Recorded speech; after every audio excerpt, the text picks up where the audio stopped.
Going to move on now, and the organisers who put the program together, I think, should be congratulated, because I'm actually looking forward to this session as well. So I'm going with great pleasure. I'm introducing Ben James to the stage. Ben is the Chief Executive Officer of Aurora Dairies.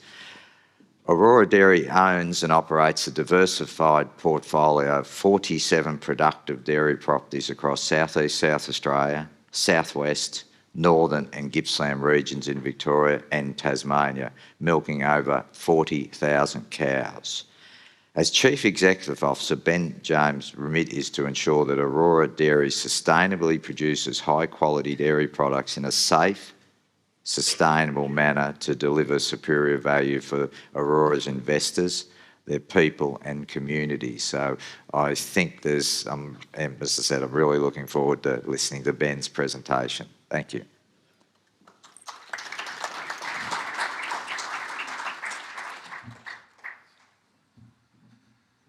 Thanks, Graham. Pleasure to be able to talk to you all today. I'm not sure that I share Graham's enthusiasm about being put last and having the last session, but anyway, I'm not sure what I did, who I upset to get that, but we'll push on anyway. I guess just over the last day and a half, and this is the first herd that I've been to, something stands out to me quite clearly over the last day and a half, that we've got a lot of really great people in our industry doing some really great things. And, I think that's really important context, and, it's something that I'll sort of talk a little bit about in our business. Let me try and work out which way this goes. All right, actually, sorry, just that photo, we took that about 3 weeks ago. So we had our annual conference in Tasmania. So we got all of our management team together, all of our key people. It's on one of our farms in Tasmania. We had more than 100 people that all got together in Launceston for a couple of days. And I think, for me, that photo sort of symbolises a little bit about our business. What am I going to talk about? I'll run through a little bit around Warrakirri Asset Management, obviously a bit about Aurora, about how we focus on people, safety and culture, sustainable workforce strategy, which is a little bit around what do we focus as a business, and what do we need to focus on as an industry. And I'll sort of skip through some of that. Nolag did talk about quite a bit of that in detail today, but also a little bit around what does the future look like. All right, so, and Graham sort of introduced our Aurora business, but Warrakirri Asset Management, that you might not be aware of, has been managing Australian agricultural assets for more than 25 years. So one of Australia's longest running ag investment managers, and safety and sustainability have been core values for us as an asset manager for a long period of time. And Warrakirri is the investment and property manager for Aurora and also a co-investor. And we've been successfully operating dairy assets for more than 16 years. There's also a couple of other investment funds that Warrakirri manages as well. So the cropping business and the dairy business are obviously own and operate businesses, so manage those top to bottom. But there's also a diversified ag fund and a Warrakirri farmland fund, and both of those businesses are sale and lease back, so own the asset and look for a long-term tenant. So involved across quite a few different areas of the ag in Australia. All right, so over the last 4 years, we've undergone some pretty significant expansion, and there's been a number of things that have been core to that. So our vision and values are what's been able to support and drive what's important to us as a team, and really driven that focus on safety and our culture of safety. As you all know, we're all aware, dairy's a very people-orientated business. We operate in a dynamic environment, and we continually come back to wanting to be able to operate safety with productivity. It doesn't have to be one or the other, and that's a real focus for our business. We've got a great team of people across our business, and that's what makes our business successful. All right, this is our business, I guess, if we go back to April 2019. So you can sort of see pretty much most regions in Victoria and over southeast South Australia as well. Fast forward to the end of 2022, and pretty significant expansion, and into Tasmania now as well, but also acquired a number of properties in all of those regions. So if we look at the numbers over the last 4 years, we've gone from 80 people to over 400 people. I guess one of the things that I'm actually quite proud of in terms of what our people have been able to achieve is we've done all of this through COVID too. And so, all of the challenges that come with that, we've gone from 8,000 cows to 40,000 cows, 6,000 heifers to more than 23,000 heifers, 4 million kilograms of milk solids to 20 million kilograms of milk solids, and 11 farms to 47 farms. I mentioned our values, and there's a few of these which that whole expansion was really built on. Safety and wellbeing, that's our core value. We want to be a leader in safety, and it's all about having safe and enjoyable places to work. Everybody home safely every single day, and I'll come back to that one. People, how do we develop and support our people? We need skilled, passionate people that are empowered to be able to deliver really excellent results. And a key part of that for us as a business is collaboration. Like being able to work all together, we are better together than we are as individuals. And when I had all of our team together 3 weeks ago, there's over more than 1,000 years of practical dairy farm management experience in that room. And being able to share that knowledge and experience is a key part of how our business can focus on continually getting better. Responsible and accountable, also important, making sure that we own what we do and we support each other to be able to deliver excellent results. Things go wrong. Shit happens sometimes. It's really important that when that does happen, and I say to some of the team, like, if you ring me and something's gone wrong, I don't want to hear all the excuses as to why it went wrong. I want to hear what are we doing to make sure it doesn't happen again. And so to continue to build that responsible and accountable culture is a key part of us getting better.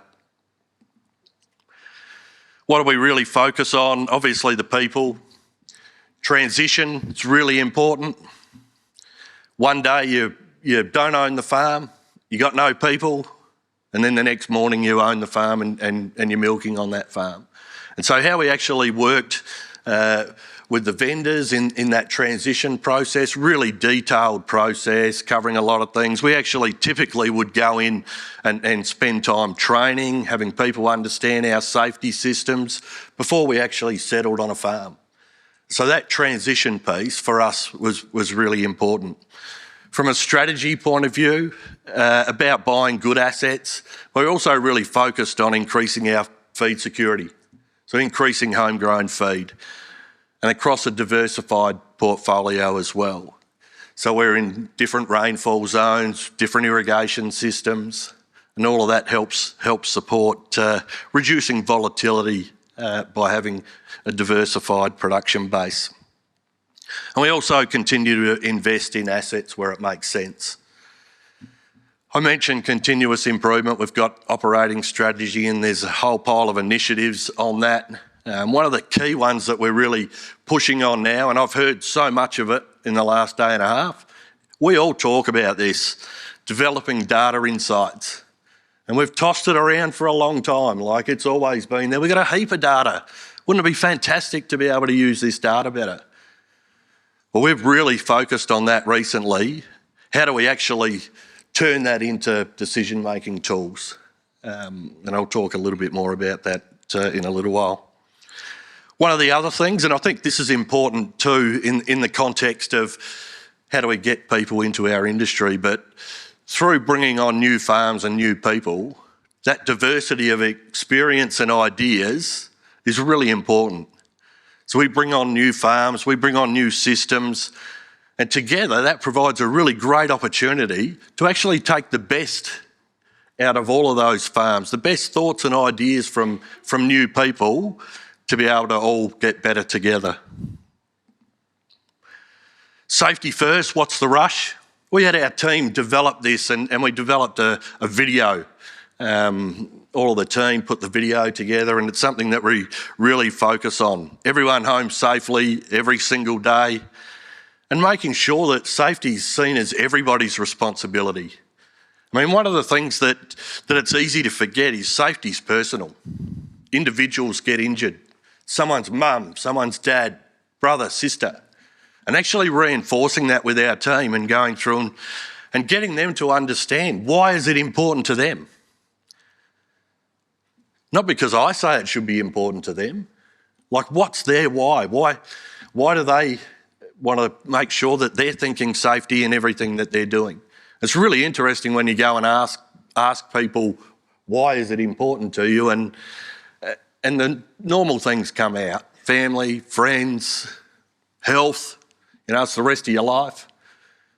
It's actually pretty simple, but we tend to forget about it. And this is where this safety with productivity piece is really important.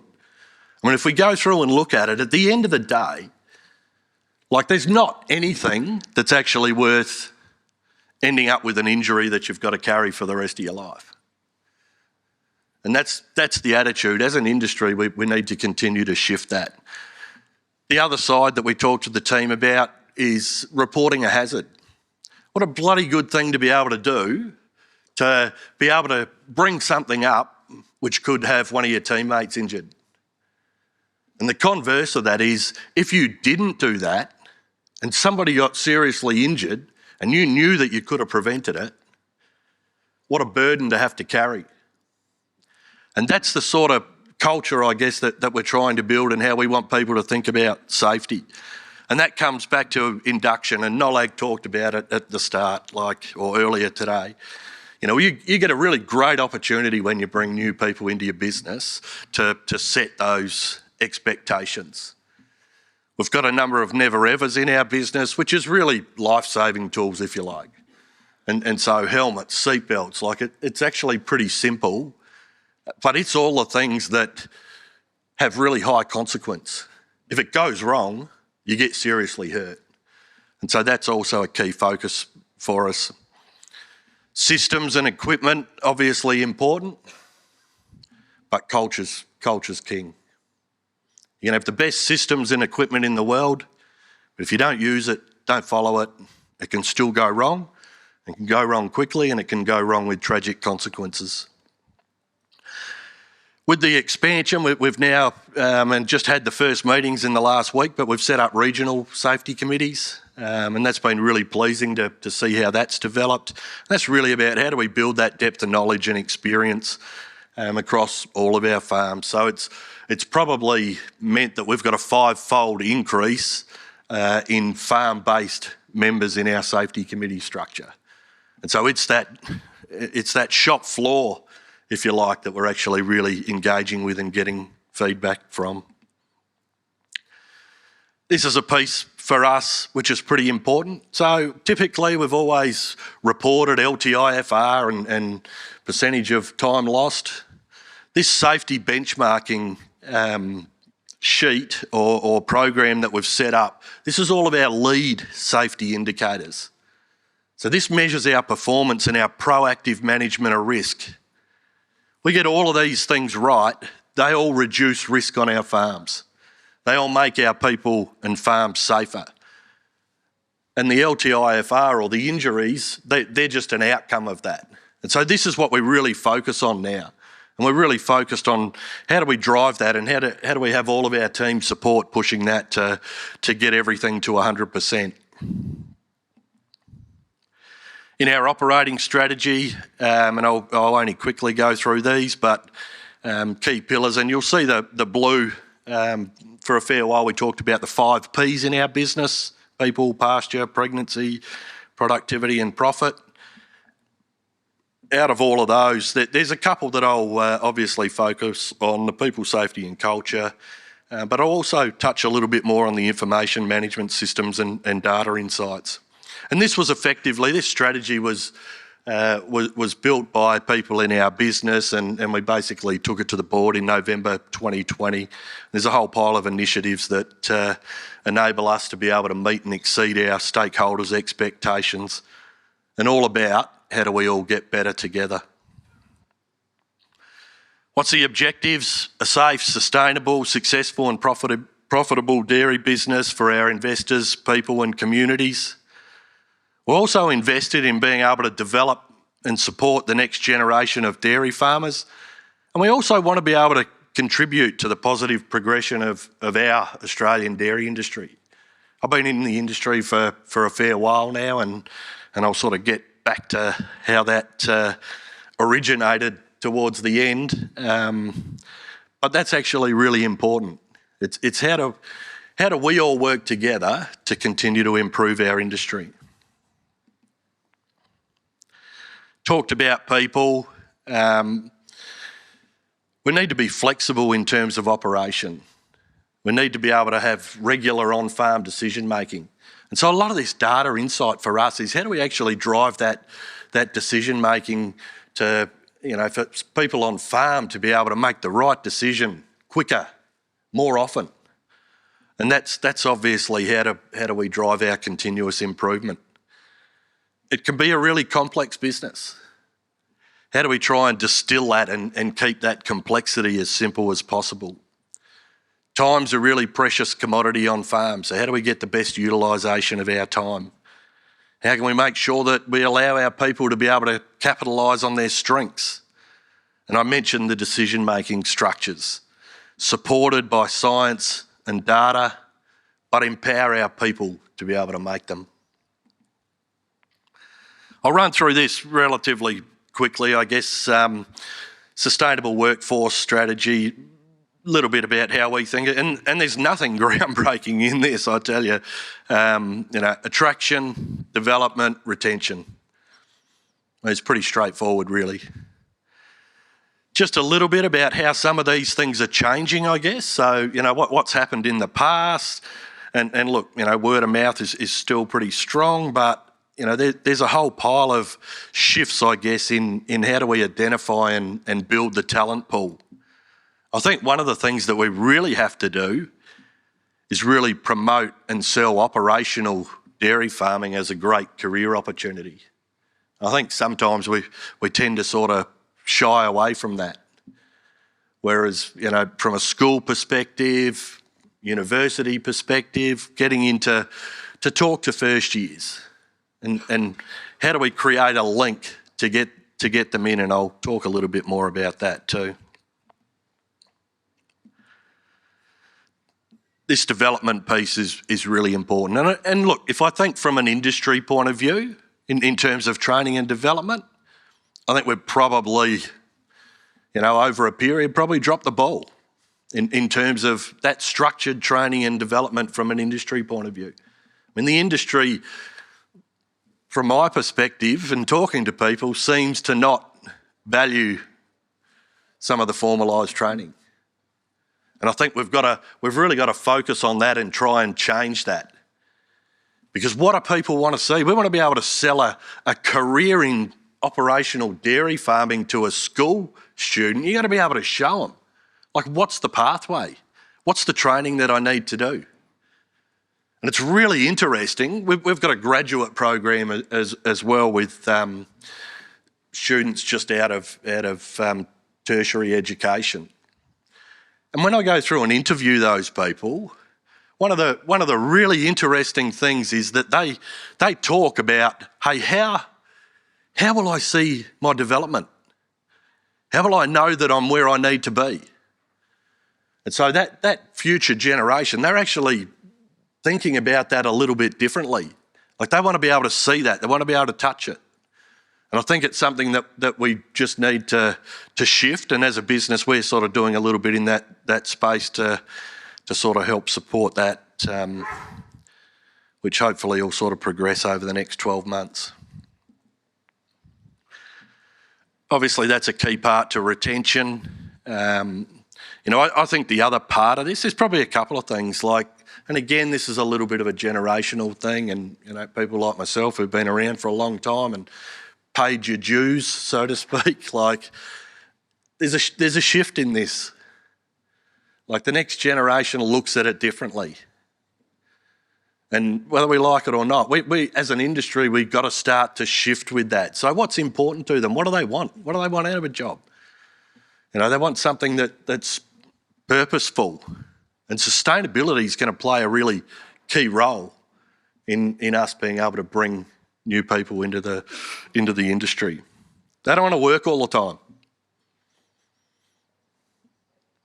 So we've got to think about, how do we roster, how do we structure work to be able to appeal to new entrants. One of the key changes, I think, which we've probably seen from COVID, and you know, there's a few, but one of the key ones that I've really noticed is around housing. Like, if you haven't got a house for somebody on farm, then they'll go somewhere that there is a house. And so, you know, it's something for us as a business. So we've got quite a few houses on farms, but sometimes you've got more people than houses. So how do we look at that and try and accommodate for that? This is a little bit out of, you know, from an industry perspective, the Sustainable Workforce Strategy, National Agricultural Workforce Strategy, and a number of people would have seen this. I mean, you know, again, you know, there's a lot of this that sort of makes sense. You know, we really need some good employer champions, which are demonstrating really good practice. We've got to be able to become the industry of choice. This next one, providing lived experience in the sector, I reckon is really important. I go through and think how I sort of got involved, and again, I'll talk to that a little bit later, but we can't expect that people are just going to come in, start work on a dairy and fall in love with it. So how do we provide opportunities for those people, whether it's work experience, whether it's internships, whether it's holiday work? How do we get more structure around going through and doing that? And there's some good programs that have started more recently, Ag Career Start and some of those sort of programs which are looking at doing that. I mean, it's one that we talk about in our grad program. I mean, we can't be talking to grads in their last year of uni about doing our grad program. We should have already had them working for us, talked to them in first year, got them to come and do some stuff, so that when they get into our grad program, they're actually going, oh, we absolutely want to come and work for you. I see my career in this. And so I think there's a bit of a change in thinking in that one as well. Again, these are all relatively straightforward. I mean, we're not attracting enough of the right people. We're probably not keeping enough people with the right skills. And people are absolutely key to our operations. Safety, you know, I think we all need to continue to focus on improving safety across all areas of agriculture. We're still not where we need to be.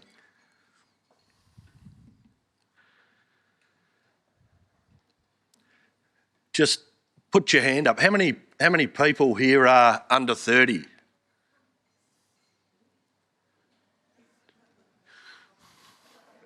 Must be some hiding up the back maybe, but so we got 2 or 3. Says something, I think. So the other part that's really important, and we see this in our grad program when we bring those young people in too. Like, we look at a lot of the challenges that we're facing as an industry. Well, I can tell you that passion and diverse thought that those young people bring into your business, that's actually going to be the stuff that's going to solve these issues, some of these issues for us as an industry going forward. And so it's a really important focus for us. Technology, again, I think this is a real key piece for us too. You know, obviously bringing people in, technology, and this whole data-driven piece, I think, is a key part of that as well, and a really great opportunity. And there's a number of things that we're sort of looking at in that space. I came across a saying a while ago: data's like oil, needs to be captured, refined, and provided in the right form for utilisation or consumption. And it's so true. And And if we look at a lot of those, I reckon there's a lot of those that we actually don't get right. Like data capture and data entry is quite often a challenge and something that we really need to keep working on. But even and look, there's some good dairy programs who have really good reports, but it spits out information in a form that you've got to go through and interpret it. And so something that we're really looking at as a business, how do we turn that into data insights? And one of the speakers talked about this morning. Science-based, farm-based decision-making, all about improving our efficiency and profitability. There's a number of areas that we're looking at with that. Obviously cow collars, some satellite work. The pasture stuff, I guess, still tends to progress. We also have a cropping business, and I see that cropping business basically has yield maps. They use variable rate fertiliser. Obviously, they've got a lot of other technology in the business as well. But, I think about the value of our dairy land versus the value of that cropping land. I mean, we've got to be able to solve how do we get spatial variability on pasture growth, because it'll open up a whole piece around how do we actually manage that better in terms of nutrients, etc. Cow comfort, feeding efficiency, and there's a few things that we've looked at there. I think one of the other things here which is important is how do we keep looking at innovative ways to make dairying a safer, physically easier and more attractive career. And there's, obviously there's a lot of these that a lot of people are doing, but we put some lift platforms at cups on in some of our dairies. And so basically the operator can lift themselves up so that it's at the right height for them. It's pretty simple, but it can make a pretty big difference and make that job much easier. Obviously, auto teat spraying, virtual herding. I mean, this is coming. It's already in and quite developed in New Zealand, moving into Tasmania, which is some of that's actually some pretty exciting technology as well. And obviously robotic technology as well. And look, we haven't pushed into robotics yet, apart from we've got quite a few robotic calf feeders, which robotic calf feeders tend to find they're pretty polarising. People either love them or hate them. It's all about how you use them. So we want to be an innovative and best-in-class dairy business, attracting the best people into the industry and retaining them. This is just some examples, cow collar information. You can see onset of heat stress under the dairy yard and that heat stress dropping off. So it's actually getting some of that data to be able to understand, okay, well, what's the management actions that we can take to be able to change that? Again, individual cow health and that opportunity to be able to intervene. I'm quite hopeful that at a point, I think, when we look at some of this cow collar information, that when we look from a sustainability point of view and an animal welfare point of view, that we actually get this to a point where, can almost on 1 July, press a button and go, all right, well, there's my sustainability animal health and welfare report for the last 12 months. And so it actually makes it transparent. And it's that transparency and being able to have data to support what we're doing that I think is pretty important. Mentioned most of that. Yeah, sustainable workforce in dairy, different pools of people, getting some direct from school, being able to provide a really strong transition into the workforce, getting more people from tertiary education and really pushing that operational dairy career piece. I think just in general talking positively about our industry and we all have a role to play in that. Mention the career pathway and progression and this is if we look at our business and part of the reason why we're really focused on it in terms of how do we structure that training, how do we develop those skills, how do we support that into position, progression, is that with the scale of our business, there's a real opportunity to be able to provide those pathways and opportunities within our business.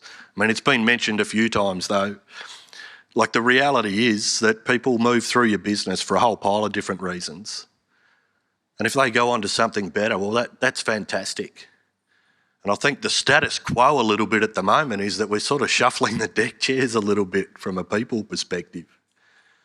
You know, you grab somebody else's person, then they grab someone else's person. And we've really got to think, how do we actually shift that and change it? Thought I'd put a few heifers in as well. Heifer rearing is also a significant focus for our business as well. And we've certainly done a bit of work and did some stuff with Cam as well, just around the dairy beef stuff. We've done some Wagyu stuff as well. So it's an ongoing focus for us in terms of how do we get better at managing that. What success look like?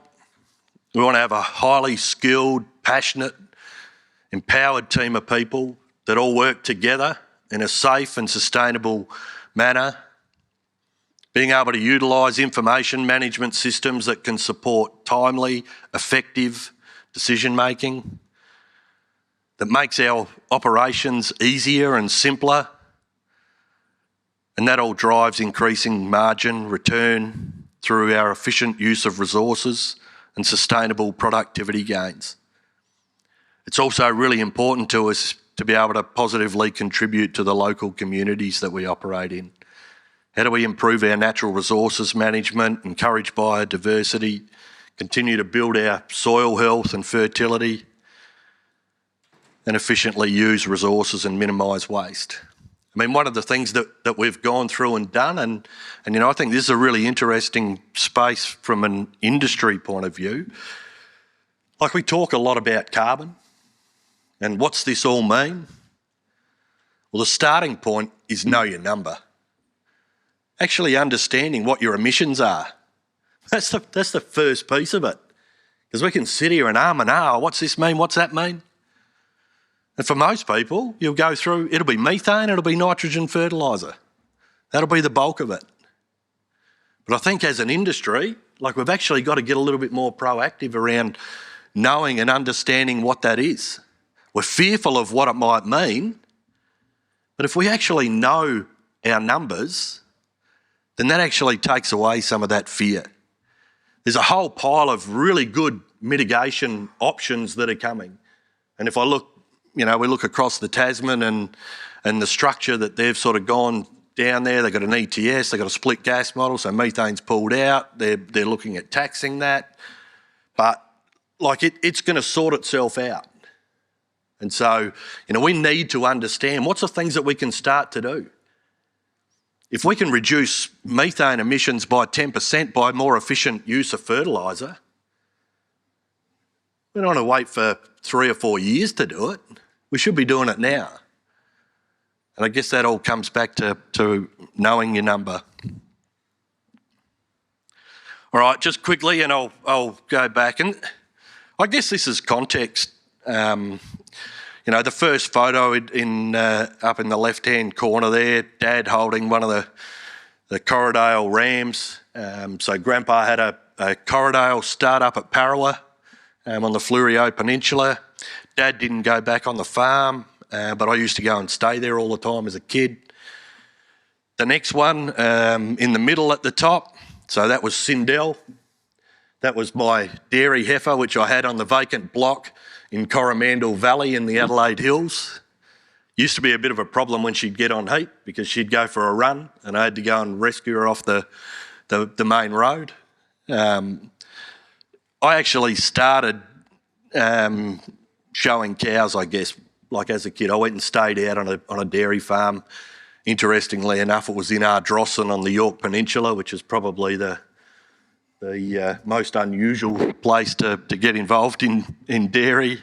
And then there's a couple of those sort of leading a heifer at the Adelaide show, and the one that's got Adelaide show, and we won't worry about the year, but that was actually Roseworthy Warden May, who she was a champion cow from Roseworthy, one Mount Pleasant and whatnot. So I actually felt pretty privileged that Jack Bramley let me lead her at Adelaide. And then the other one was not the first farm that I started on, but it was one of the early farms that I started on in Meningie in South Australia, milking cows. And I guess that context is I didn't specifically come from dairy, but I've been able to have a really great career. And if I go through and look at that, one of the other things that I think about, which I think as an industry we probably undersell, is we should push that professional farm management is actually also a pretty good career pathway.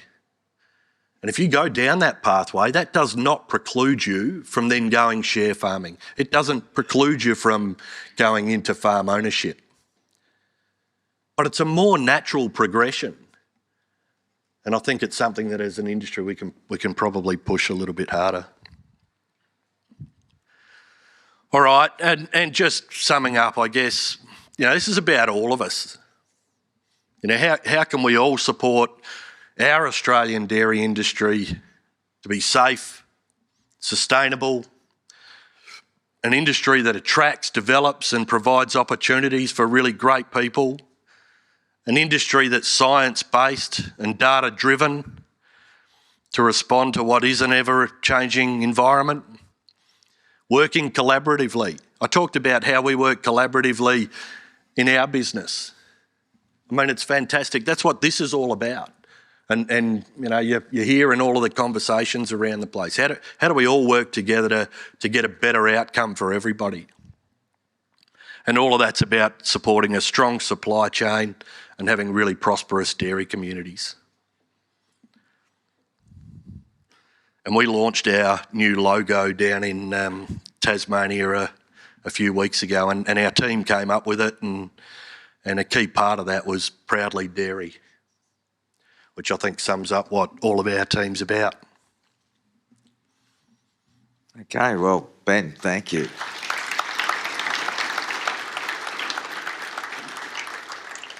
You did answer your own question. It's sort of like a bookend. We started yesterday with Barry and we finished with Ben. So, there's a little bit of there. There's some questions here, but I'm going to apologise. We're not going to go through any Q&A because we're the time here, and I really appreciate. So, could you put your hands together for, I think, a very insightful, great stuff. Thank you.